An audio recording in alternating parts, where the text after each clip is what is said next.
Be me, 39, marketing lead at a mid-size pharma outfit in Columbus, Ohio, pulling like $16,500 a year, plus the usual corporate crumbs.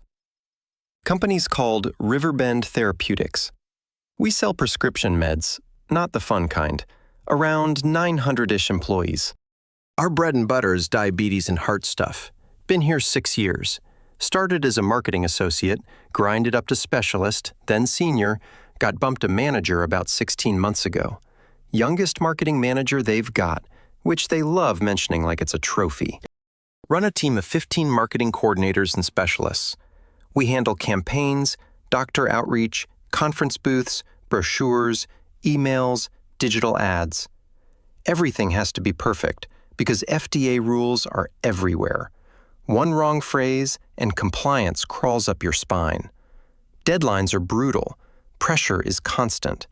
Every project is urgent somehow. When I inherited the team, the stats were textbook pharma. Marketing 15 total, 12 dudes, 3 women, ages all over the place, like mid-20s up to 50, mix of rookies and lifers. The imbalance hits me immediately, 80% male, and marketing is insane. Marketing is supposed to reflect actual humans. Patients aren't a frat house. But honestly, the numbers weren't even the worst part. The vibe was worse. Meetings were basically a volume contest. Guys talking over each other, and definitely over the women. Ideas from the women got brushed off like background noise. Then, 10 minutes later, some dude repeats the exact thing. Everyone nods like he invented electricity. Classic office bro nonsense. Inside jokes, sports references, that masculine banter energy. The 3 women on my team are Lauren, Denise, and Kelly. You can tell they've learned to shrink in real time. They toss out an idea, it lands with a thud. Someone changes the subject, or a guy just steamrolls it. Then later, a guy says the same idea with extra confidence, and suddenly it's great thinking. Seen it my whole career. Being cut off, being ignored, having to fight for air in a room. Now I'm finally in a spot where I can fix it. Make the kind of environment I wish I'd had. First 3 months as manager, I don't come in swinging day one. I watch. I take notes. I track patterns. It's always the same. Men louder in meetings. Men talk longer. Men interrupt more. They take up space like it's automatic. Not because they're smarter, just trained to act like they deserve the room. Old school male privilege playing out in real time. Month 4. I start introducing changes. Small at first. See how far I can push before people snap. New meeting rule. Women speak first on every topic. No male comments until all 3 have had a chance to go. Pushback is instant. Why does gender matter for speaking order? I tell them it matters because women's voices get buried. We're balancing the scale. The guys look annoyed, but they comply because it's my meeting now. Meetings get weird. Stiff, awkward pauses. Lauren speaks first. Denise speaks. Kelly speaks. And the guys are clearly not listening. You can see them waiting like runners on a starting line, eyes glazed, ready to jump in. The second the gate opens. Month 5. I realize polite rules aren't enough. Need something that actually hits. So I escalate. Start team meetings with a privilege acknowledgement exercise. Everyone goes around and says one way their privilege helped them. First time I roll it out, confusion everywhere, like I asked them to solve a riddle. One of the guys, Travis, goes, "What do you even mean by privilege?" I explain it. Unearned advantages tied to identity stuff. Race, gender, class, upbringing. He asks for an example. I give him the obvious one, like being a white guy in America. You're not dealing with the discrimination other people deal with. Travis looks like I slapped him with a wet towel. The other men shift in their chairs. Good. If it's uncomfortable, it means it's working. We go around. The women actually engage. Denise talks about education privilege, college-educated parents, connections, guidance. Kelly mentions being able-bodied, not having to fight basic stuff every day. Lauren brings up class privilege, grew up in a stable home, didn't worry about rent as a kid. The guys are hesitant, stumbling. You can tell they do not want to say the words out loud. One guy, Ethan, goes, I guess being tall helped me in interviews. I tell him, that's not what I'm aiming for, but fine, it's a start. Then I push. What about being a man, Ethan? How has that helped your career? He instantly goes defensive. I don't know, I work hard. I say, yeah, you worked hard without dealing with gender discrimination on top of it. That's the advantage. He shuts up, doesn't argue. Meeting continues, but the room feels like someone turned the air off. Month 6, I make it mandatory every Monday. Meeting starts with this. Every single person has to share how privilege benefited them that week. No skipping, no pass. The women keep doing it, seriously. Lauren talks about being white. Denise mentions being straight. Kelly brings up being thin and how differently people treat her because of it. They get it. They're doing the work. The men start sandbagging. Surface-level answers. Safe answers. I had an easy commute because I can afford my car. I label it for them. Economic privilege. Try again. Someone says, people are nice to me, so I got help. I tell them that's vague. Name the category. Say it out loud. I keep steering it back. Gender privilege. Being men. How did being male benefit you this week? You can see the resistance harden. Tight jaws, crossed arms, eyes that won't meet mine. One guy, Nolan, finally snaps out a line. I don't think being a man helped me at all this week. I tell him, that's the whole issue. Privilege is invisible when you have it. That's why you can't see it. He goes, or maybe I just did my job and gender wasn't part of it. I tell him, gender is always part of it. The fact you think it isn't is proof. You've never had to think about it. He doesn't respond, just sits there simmering. Month 7, I take it up another notch. Now it's not just acknowledging privilege, it's apologizing for it. Mandatory apology as part of the round. Because I'm not making them do something I won't do, I say I'm a white man. I've benefited from systems I didn't build, and I apologize to people who didn't get those advantages and had to eat discrimination. Anyway, the room goes dead quiet, like someone hit mute. Travis finally speaks up, voice sharp. Are you serious right now? We have to apologize for being born male? I keep my tone calm. You're not apologizing for existing. You're apologizing for benefiting from oppressive systems you didn't have to fight through. Travis just blurts it out. This is insane. I'm not apologizing for my gender. I don't even blink. Then you're not taking team equity seriously, and that's a performance issue. Let it hang in the air. Comply or it goes on paper. Travis looks around at the other guys, sees 12 identical, are you kidding me faces? But nobody wants to be first to die on that hill. He finally coughs out an apology through clenched teeth, flat, robotic, clearly hates every syllable. I apologize for benefiting from male privilege at work. Then the circle starts. One by one, the men do forced apologies. None of them sound real. They sound like they're reading off a hostage note. The women are watching the whole thing. Lauren's posture is stiff, like she wants to disappear. Kelly won't look at anyone. Denise is the only one nodding along, like, yes, correct, continue.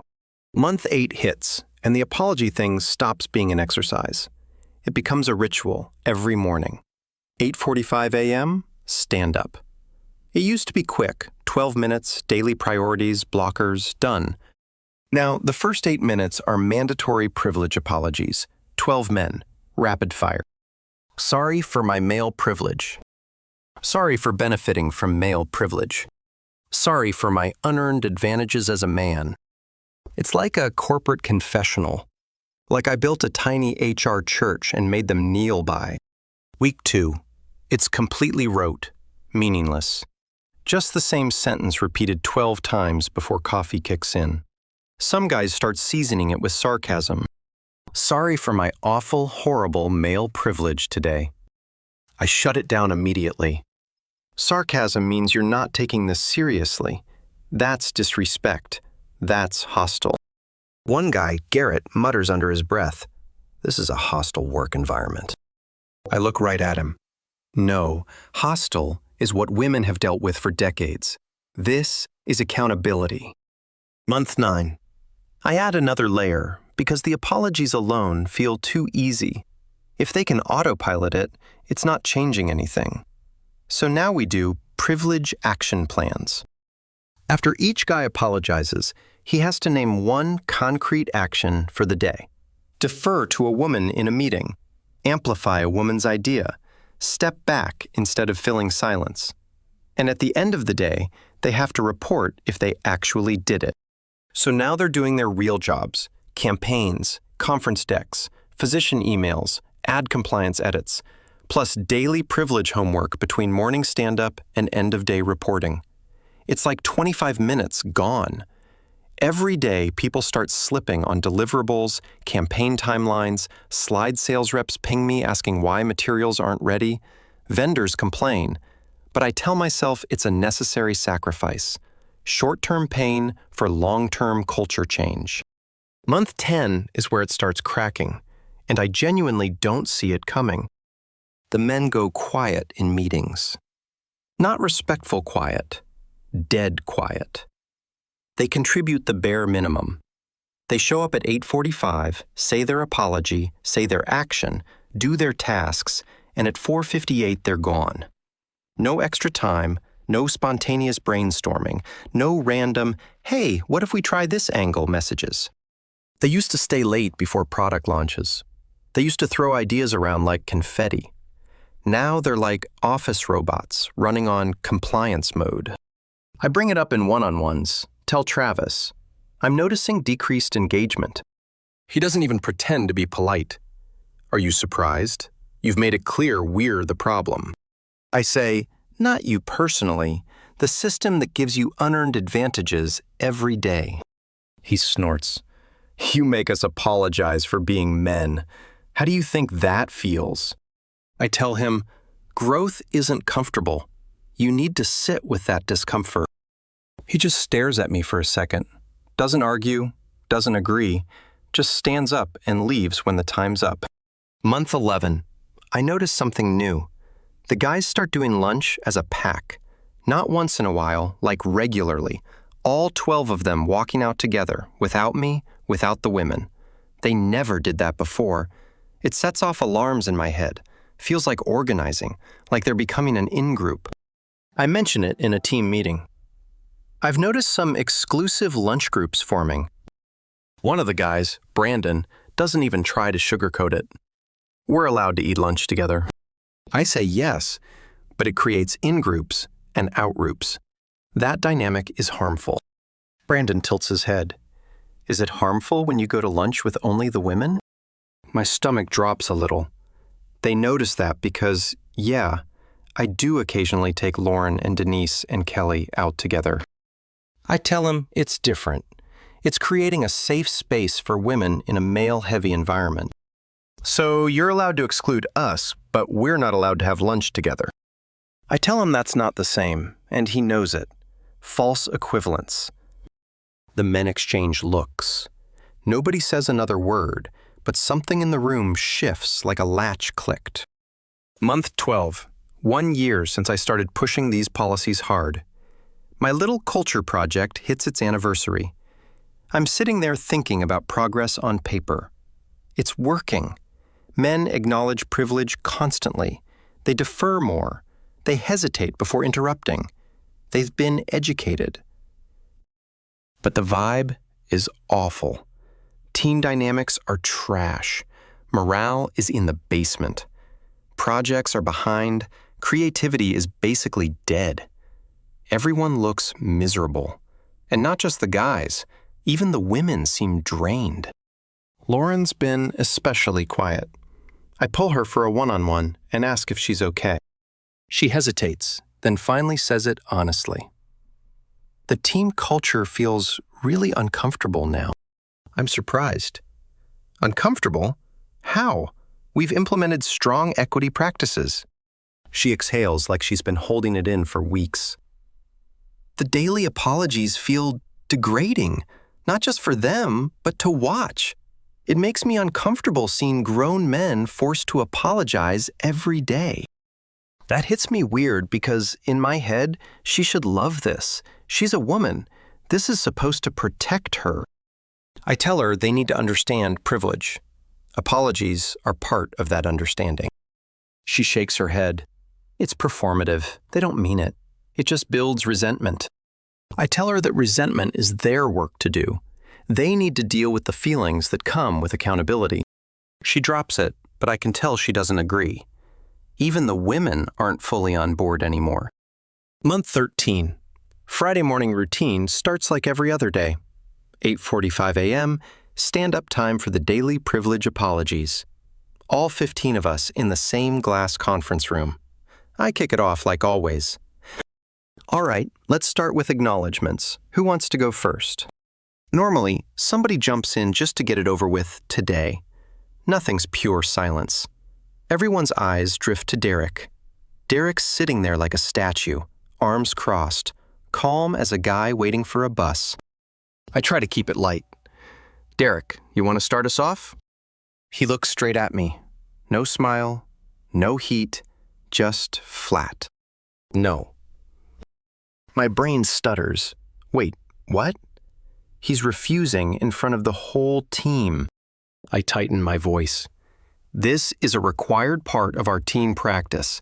Please share your acknowledgement. He doesn't even argue. I'm not doing it anymore.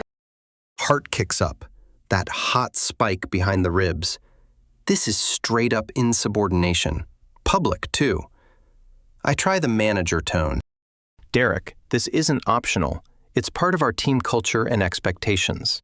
He shrugs like I asked him to update a spreadsheet. Then I quit. And he stands up, pushes his chair in, walks out of the room. Doesn't look back. The door clicks shut, and nobody moves. 15 seconds feels like an hour. I force air into my lungs. Okay, well, Derek made his decision. Let's continue. Who's next? Before I can even point, Brandon stands up. I quit too. And he's gone, right out the door, following Derek. Then Nolan gets up. I'm done with this. I quit. And he walks out like he's clocking out. Then Garrett, then Evan, then Louise, then Corey. It turns into dominoes. Some of them say, I quit. Some don't say anything at all. They just stand and leave.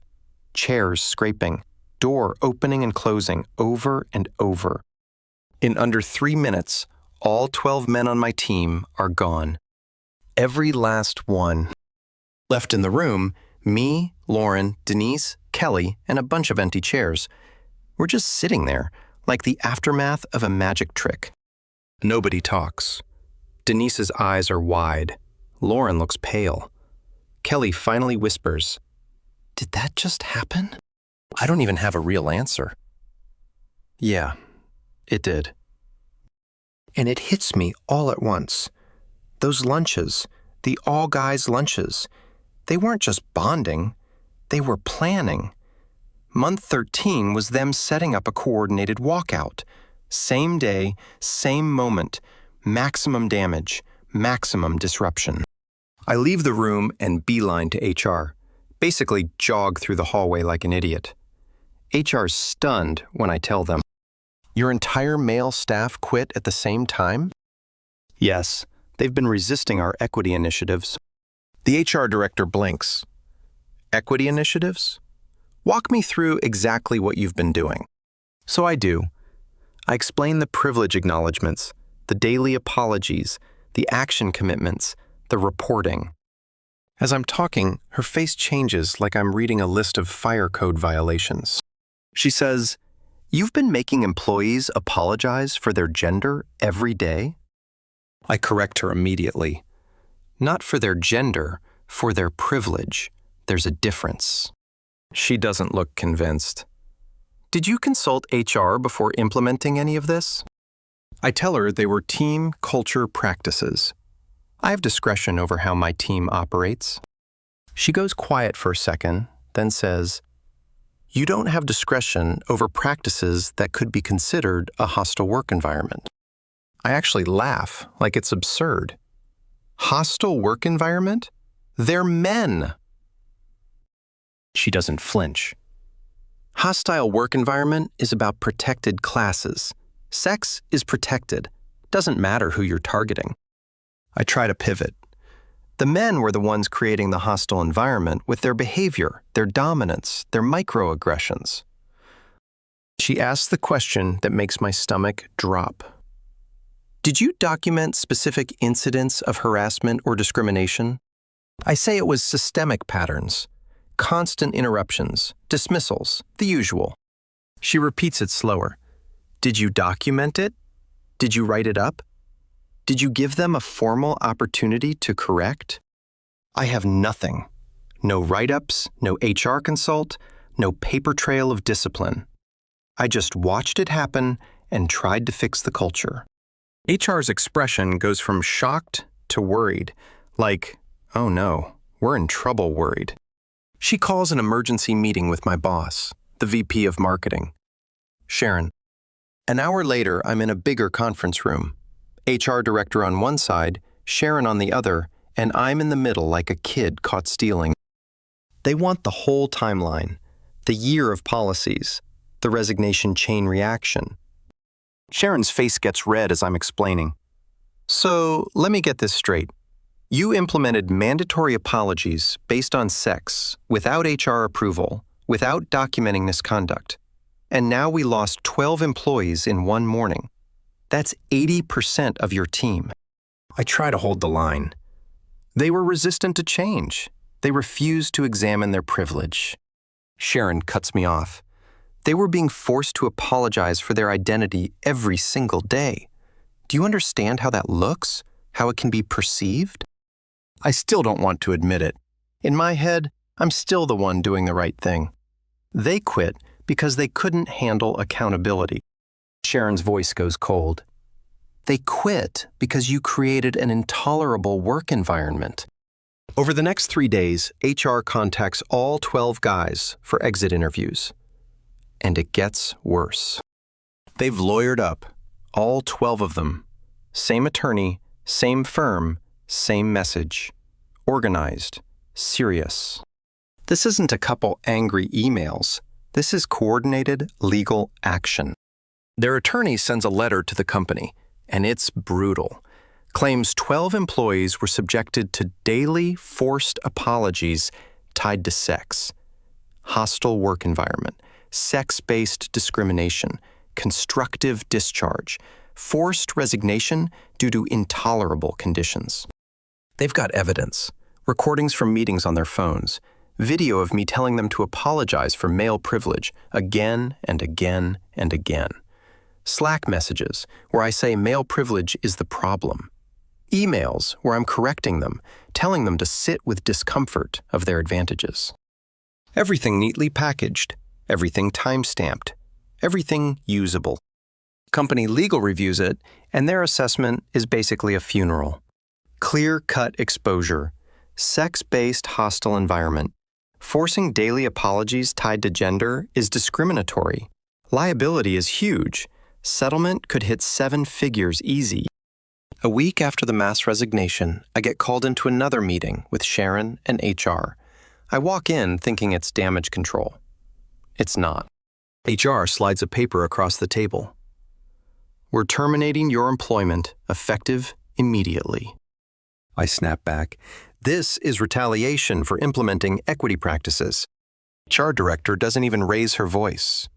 This is the consequence of creating a hostile work environment and exposing the company to a lawsuit.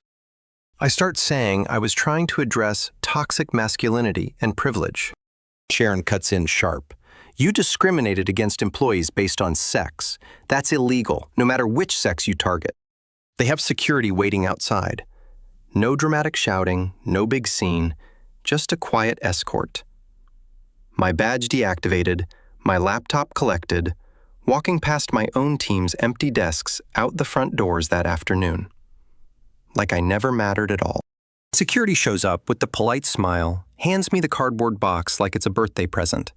Keyboard, headset, a framed photo I forgot was even there. Walk of shame down the hallway. Open office is dead silent. Everyone pretending not to look while absolutely looking. Lauren is standing by her desk, eyes wet, full on crying. Denise has that tight little expression, like finally, chin up, almost triumphant. Kelly looks relieved, like she just got released from a weird hostage situation. None of them say anything. They just watch me get escorted out, like I'm radioactive. Badge doesn't work at the exit. Guard has to buzz me through. Doors close behind me, and that's it. 6 years gone in one afternoon. 2 weeks later, the company settles with all 12 guys. Undisclosed amount, of course, but the industry is a small town with better gossip. Numbers floating around are ugly. Rumor says somewhere between $2.1 and $3.8 million total, like $170,000 to $300,000 each, depending on who you ask. Riverbend also puts out a public, "We're sorry" statement. Employment practices were inappropriate. Steps have been taken. Commitment to a respectful workplace. My name isn't plastered on a billboard, but it's mentioned in the right places, and everyone knows how this stuff works. You don't have to print my name for it to stick to me. People talk. People forward screenshots. It spreads fast in marketing circles. I start applying immediately. Marketing manager roles first. Anything in healthcare, agencies, even boring B2B. Nothing. Not even a rejection email half the time. Just silence. I drop my expectations.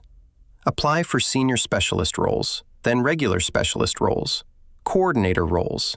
Still nothing. Former coworkers don't return calls. My old references go quiet. The ones who do reply suddenly can't speak to that period. Every application feels like throwing paper into a furnace. Finally, a small agency bites. Tiny place outside Dublin, 2 conference rooms, loud art on the walls, everyone wearing sneakers. I get into an interview, and I can tell within 5 minutes they already know. The hiring manager keeps it friendly, but pointed. "So, can you explain what happened at Riverbend?" I try to keep my voice steady. I say, I implemented equity initiatives. There was resistance. It escalated. The team walked out. They settle on a phrase like they practiced it. "We heard you made male employees apologize for their gender every day." I correct automatically. It was privilege acknowledgement as part of a DEI framework. That resulted in a mass resignation and a lawsuit. They don't argue the wording. They just nod like, "Okay, so it's true." And then the question lands. Would you implement similar practices here? Longest pause of my life. Because if I say yes, I'm insane. And if I say no, I'm admitting I was wrong. And I don't know how to do that without setting myself on fire. I finally say something soft. I'd approach team culture more collaboratively. They smile politely. Interview ends. I get the standard email 2 days later. Moving forward with other candidates. After that, nothing. No agency, no in-house, no pharma, no startups. 6 months unemployed. Savings shrinking every week. Columbus rent isn't Manhattan, but it's still brutal when you're paying it with nothing. I start doing the math in my head at the grocery store, putting things back like I'm 12. Eventually, I take what I can get. Social media coordinator at a nonprofit, local food bank, community pantry situation, $51,000 a year. From $16,000 manager to $51,000 posting photos of canned goods. Massive step down from running 15 people to running an Instagram account. Writing captions about donation drives, making Facebook graphics for volunteer shifts. It's humbling, but it's honest work, and I need the paycheck. About a year after the walkout, I'm in a coffee shop on High Street, waiting on a black coffee like I'm trying to punish myself. And I see him. Derek. First guy to say no. First domino. He sees me at the same time. We do that awkward eye contact thing, the "do we pretend we didn't" moment. I expect anger or a smirk or some legal threat. Instead, he walks over like a normal human. "Hey, how you doing?" I blink a few times. "I'm okay. Working nonprofit now. Social media stuff." He nods like he already heard. "Yeah, I heard. I'm at a different pharma company. Still marketing." He says it neutral, not bragging, just stating it. I force something polite. "That's good. Glad you landed somewhere." We stand there for a second, with that weird dead air. Then he says something I don't expect at all. "Look, I didn't want to destroy your career." He says it like he means it. No gloating, no victory lap, just tired honesty. We just couldn't keep doing that, apologizing for being men every single day. I start to defend myself out of reflex. I thought I was addressing real problems. Privilege is real. He nods again. "Maybe you were, but that wasn't the answer. It didn't fix behavior. It just made us feel like we were being punished for existing." And in that moment, it lands. Because when he says it out loud, it sounds exactly like what it was. And I hate that I couldn't hear it. Then he keeps going, still calm. "We all got together and decided we'd rather quit than keep doing it. We spent weeks planning, talking to lawyers, making sure we had enough evidence. The day we walked out was coordinated. Everyone knew the plan. Everybody was in." My stomach twists because I genuinely didn't know. I was blindsided. All those lunches weren't bonding. They were building the escape route right under my nose. I swallow and say it. "I'm sorry it came to that." And I actually mean it. Derek gives a little shrug. "I'm sorry you thought that approach was necessary." Then he looks at me like he's trying to be fair. "Maybe if you treated us like individuals instead of representatives of privilege, maybe if you addressed actual behaviors instead of forcing confessions, we would have worked with you. We weren't against diversity. We were against being dehumanized every day." That word sticks. Dehumanized. Because it's dramatic, and also not wrong. He checks his phone like he's meeting someone. He nods once, polite. "Take care." And he walks out to another table. Couple guys in business casual, laughing, probably co-workers, maybe even some of my old team. I sit there with my coffee turning cold, replaying what he said. Treated like individuals versus treated like symbols. Addressing behaviors versus forcing confessions. And it keeps looping in my head because for a full year, I made them apologize every day. Not for anything specific they did that morning. Not for interrupting Lauren on Tuesday. Not for dismissing Kelly's idea in a meeting. Not for a concrete action I could point to and correct. Just for being men. I called it accountability. I called it growth. I called it necessary discomfort. But looking back, stripped of my fancy language, it was humiliation. It was control. It was me enforcing an ideology with a stopwatch and a meeting invite. 2 years after the walkout, I'm still at the nonprofit. Small raises now, making about $56,000, which sounds fine until you remember what I used to make. My career ceiling dropped like a trap door. I scroll LinkedIn sometimes like it's self-harm, and I see my old team everywhere. Derek is a senior marketing manager at another pharma company. Brandon's a marketing director at a medical device place. Nolan's leading a product team somewhere. Garrett's at a big agency now. All 12 of them landed clean. Some of them landed better than before. The 3 women moved too. Lauren left after a while. She's a team lead somewhere else now. Looks happy in that bland corporate headshot way. Denise stayed at Riverbend a bit, then jumped. She's a manager at another company now. Kelly went to a smaller place, still coordinator level, but lower stress. Riverbend rebuilt the whole department. New manager, fresh start. They brag about having a gender-balanced team now, men and women mixed evenly, and from what I hear, they treat people like people. No forced apologies, no daily confession circle. Just normal meetings, clear expectations. Respectful behavior gets rewarded. Bad behavior gets corrected. And apparently, they're more productive than we ever were.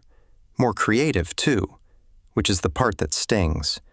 Because I wanted better outcomes, and somehow, I built the exact opposite. 3 years after the walkout, I'm 42, still nonprofit, still social media, still the guy who can't get back into corporate marketing. It's not that I don't apply, I do. But it's like my name triggers an invisible alarm. Somebody Googles, and there it is. Manager who required daily male privilege apologies. And that's the headline version. People remember. That's my legacy in the industry. Not campaigns I ran, not launches I managed, not the late nights getting conference decks perfect. Just that year. The year I forced 12 guys to apologize until they quit in a synchronized line. I think about that morning more than I should. Derek first, then Brandon, then Nolan, then the rest in perfect sequence. Chairs scraping, door clicking, like a coordinated evacuation. And that's what it was, an escape from something they couldn't live with anymore, something I created, something I enforced. And I'm stuck with it. The sick part? I honestly believed I was doing important work, that I was correcting imbalance, that I was protecting the women. But I wasn't correcting behavior, I was punishing identity. The same thing I accused them of doing, just aimed the other direction. Now I'm sitting here years later, making nonprofit money, watching the people I drove out thrive under better managers, better culture, better futures. They got out and leveled up. I stayed where I landed and called it principles, and it cost me everything that mattered in my career. I can dress it up however I want. DEI framework, accountability, culture change. But the core is simple. I demanded daily apologies, and I got exactly what daily humiliation buys you.